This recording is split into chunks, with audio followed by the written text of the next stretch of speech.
Can you hear that? It sounds like... No, surely can't be. But they're not real. No, it's being silly. There's no such thing as werewolves.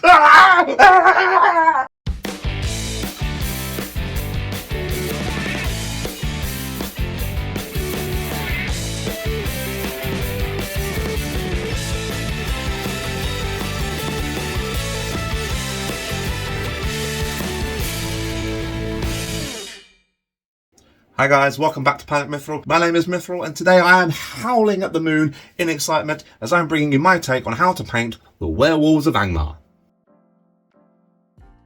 These models have rapidly become some of my favourite sculpts in recent times. The detail in the fur and the ferocity they show over their faces make for a true joy to paint. The only unfortunate thing I'd say is the lack of variable heads like the Wardrakes of Rune.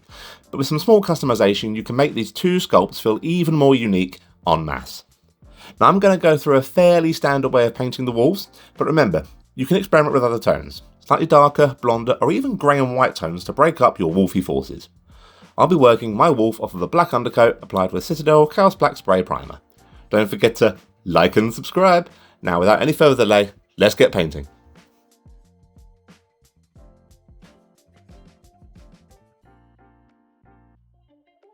I'm starting off by giving the majority of my wolfy boy here a nice rich brown tone base coat, and for this I'm using Fondia Brown. Now this will need a few coats over just to make sure all the fur texture and recesses have some coverage. Now as I'm playing around with two different fur tones today, you can see that there are some patches that I'm leaving bare. Well, wolf, but bare. For the second fur colour and of course the skin, these areas include the fur, spine, face, little goatee, backs of the arms, hands, legs, and any non-fur textures and flatter skin areas.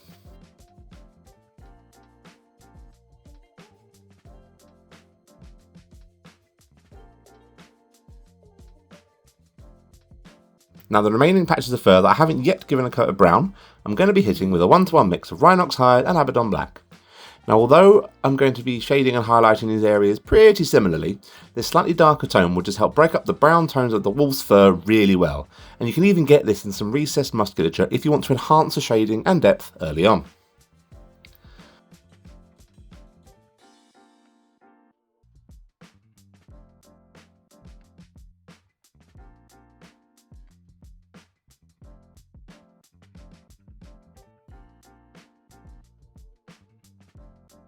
Now I'm giving the lighter parts on my wolf's body a thorough shade using Agrax Earthshade. I'm taking particular care to make sure I work this into all the texture of the fur whilst breaking up pooling, which would ultimately upset the finish once it dries.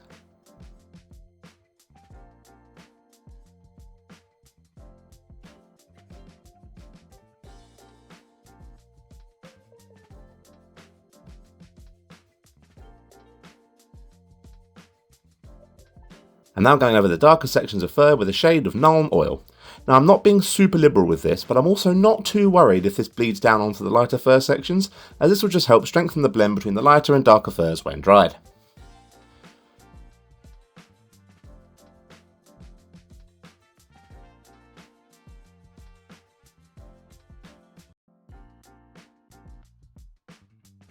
Now my shades are in place and dry. I'm taking my large rounded dry brush and applying a heavy dry brush over all the fur using Fondia Brown once again. I'm reorienting my wolf so I can get under his belly, the backs of the arms and legs and any hard to reach bits. Now this might not look too distinct at this stage, but provides a solid foundation for the following dry brushes.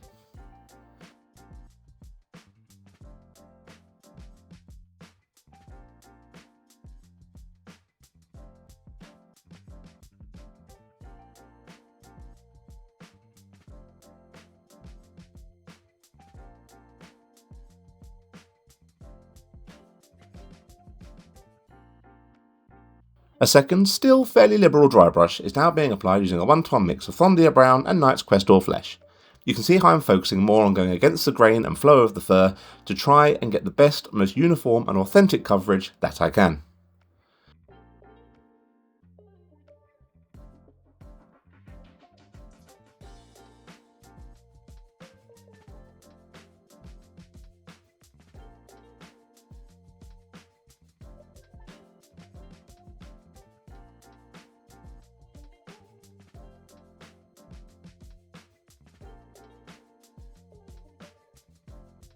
The final layering dry brush stage, if you will, It's being applied now with a lighter, again dry brush, over the entire model using pure Knight's Questor flesh. By now you can see the lovely blend and tone of those browns starting to shine through his coat.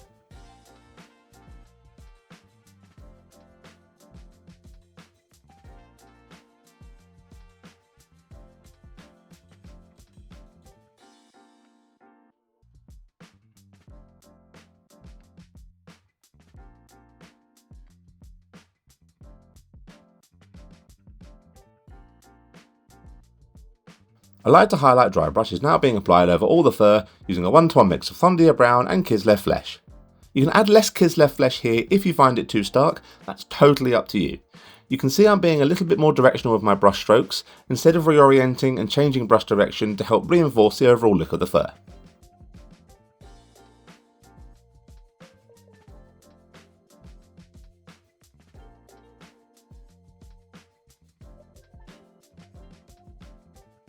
Finally, a super light dry brush highlight is being applied using pure Kislev flesh, literally just looking to accentuate the uppermost musculature and tips of the fur.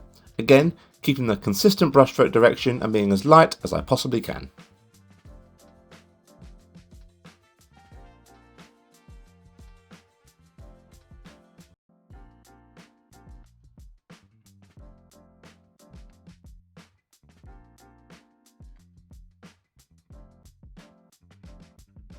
I'm now applying a glaze to the main body or lighter areas of fur using some heavily diluted Seraphim Sepia, leaving the darker sections bare for this for the time being.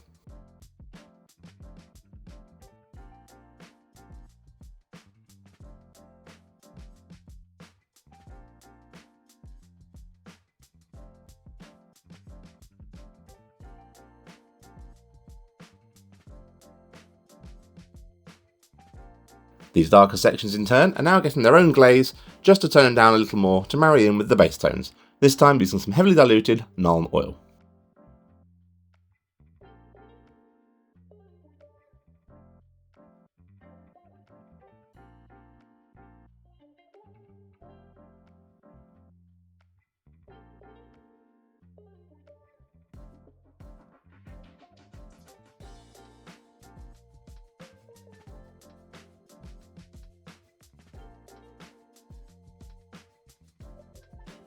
Now it's time to tackle the wolf skin tones. I want these to stand out against the brown of the fur, but also not look too unrealistic. To achieve this, I'm starting by giving areas such as his face, ears, hands, paws, biceps, legs, fleshy patches running down his side, under the arms, and the tops of the thighs a base coat using a 1-to-1 mix of Steel Legion drab and Rhinox hide.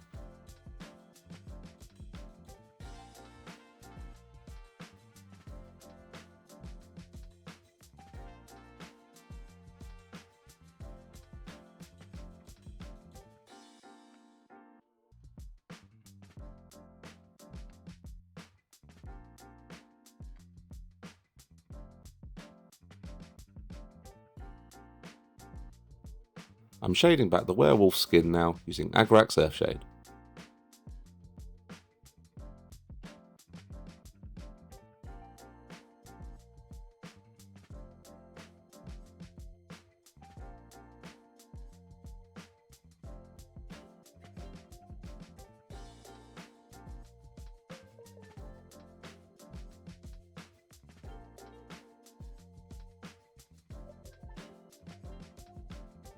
Now I'm going over all the skin sections using a mix made up of my base coat mix and Talon sand, at a rough 2-to-1 ratio. You can see how I'm going around my wolf, blocking out the larger details, building in facial structure, defining that snarl and creating some initial ferocity and the shape of his paws. Yes, they're paws now. And legs, leaving the shade showing in the recesses. It's going to be slightly harder to create definition over the larger, flatter areas like the biceps and the strips down his side, so this is more of a blocking layer over the whole sections, with the recessed lines that are visible being left showing the shade.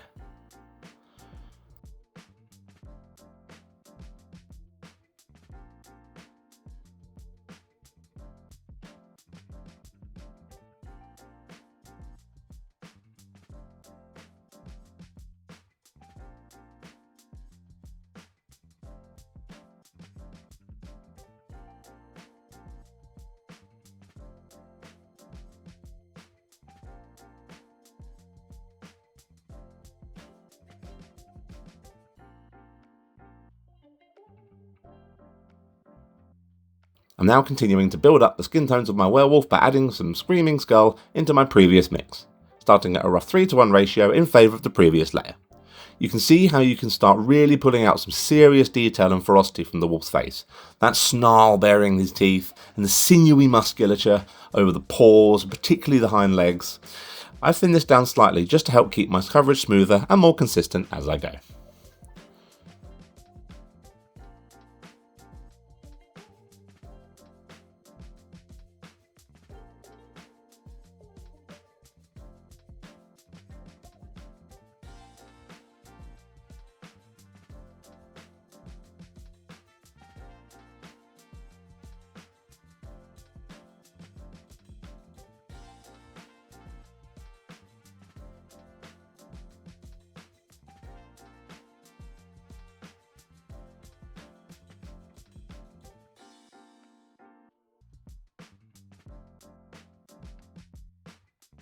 I'm continuing to add more Screaming Skull into my mix as I continue building up the highlights over all the skin areas, being more targeted and precise to draw out as much detail from the wolf as I can.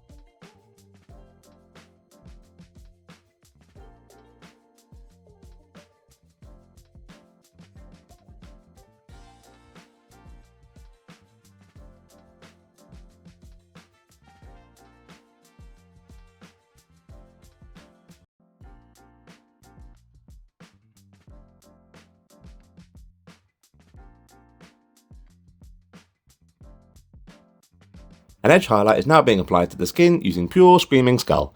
You can see at this stage I'm focusing just on framing and catching the uppermost detail and stress points over his bodily features, keeping this super tight and precise, allowing the previous layers to show through underneath, heightening my blend.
With the skin looking exactly how I want now, I'm going to tie everything together using a heavily diluted glaze of Seraphim Sepia.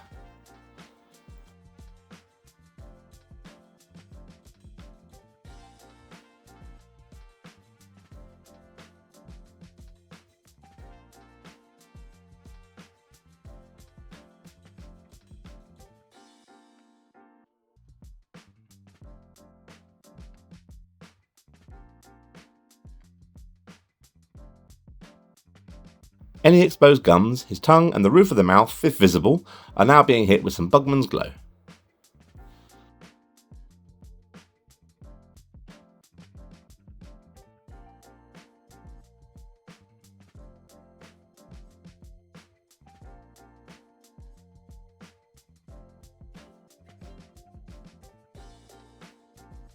The gums and tongue are now getting a quick highlight using Cadian Flesh Tone, just to frame them within the mouth.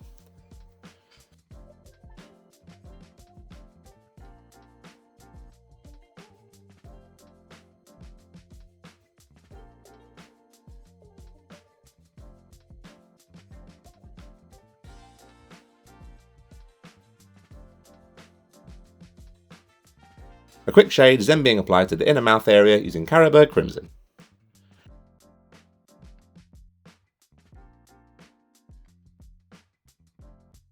His gnarly sharp fangs now I'm carefully picking out using Rakarth flesh, getting around the entirety of the teeth where I can so it's covered from all angles.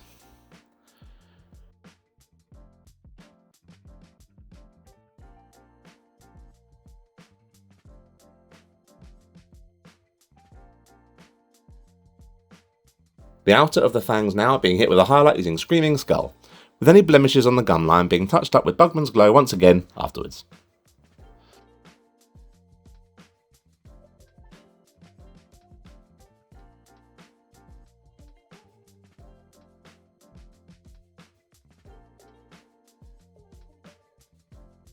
All the claws are now being picked out using Abaddon Black, again as with the teeth trying to get around the entire surface as best I can. I'm also picking out the eye recesses here at this stage too.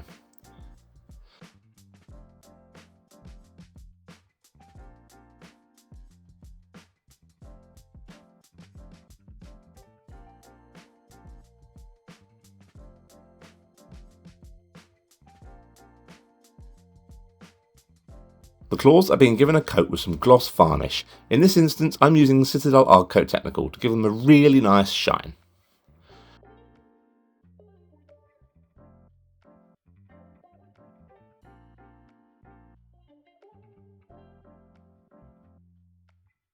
Finally, I'm finishing off the eyes with 2 dots of Pallid Witch flesh, thus giving him a more human look.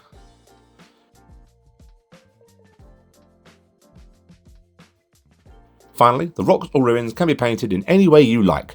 Normal rocks can benefit from a coat of Mechanica Standard Grey and dry brushed up with Ulthran, whereas any ruins can be painted in using Rakarth flesh and once again dry brushed up with Pallid Witch flesh. Then you can customise and finish the look of your wolf however you see fit. You can see I've added some gore and blood effect to really draw some serious ferocity and viciousness out of my werewolf. You can also experiment with jewel effects and other finishing touches. Thank you guys so much for watching. I really hope you enjoyed today's video. Don't forget to like, comment and subscribe and hit that bell to make sure you never miss a Mithril upload. Thank you so much to all of our Patreons. Your support keeps the lights on over here at Mithril Towers, and we wouldn't be able to do this if it wasn't for you guys. But thank you all so much for watching. I will see you in the next video, and until next time, take care and happy hobbying.